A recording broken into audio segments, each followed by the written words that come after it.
Salut tout le monde, c'est David pour la chaîne Monsieur Caméra et aujourd'hui on va regarder comment effectuer une interview à contre-jour. C'est parti!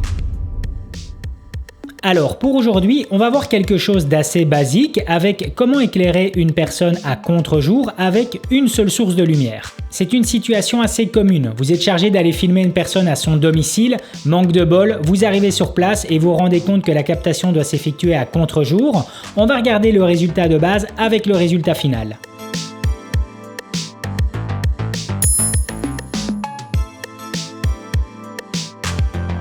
Petit récap vite fait sur le matos utilisé. Concernant la caméra, je suis avec le Fujifilm X-T3 équipé de l'objectif M4 18-55. J'ouvre f4 pour avoir une profondeur de champ correcte.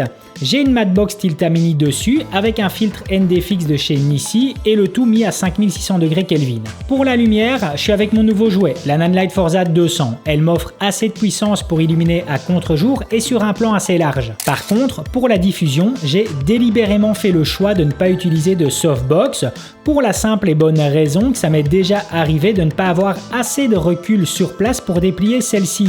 J'ai donc utilisé un de mes drapeaux 5 en 1 et utilisé la toile de diffusion juste devant celle-ci et ça fait clairement le boulot. Première étape, je vais essayer de récupérer les informations présentes à l'arrière-plan de mon image. Pour ça, j'ai utilisé un filtre ND, en l'occurrence le IRND de chez Nissi. Les informations en arrière-plan sont à présent OK et je vais pouvoir me concentrer sur mon sujet et ramener suffisamment de lumière sur celui-ci. L'astuce sera par contre de trouver la bonne position entre 10h et midi par rapport à votre sujet pour avoir le bon éclairage tout en évitant le moindre reflet dans l'arrière-plan. Car comme vous avez pu le voir, il s'agit d'une grande baie vitrée juste derrière. Pour plus de facilité, voici un petit schéma pour vous montrer la disposition que j'ai effectuée, reprenant la position de ma caméra, la Forza 200 et la toile de diffusion.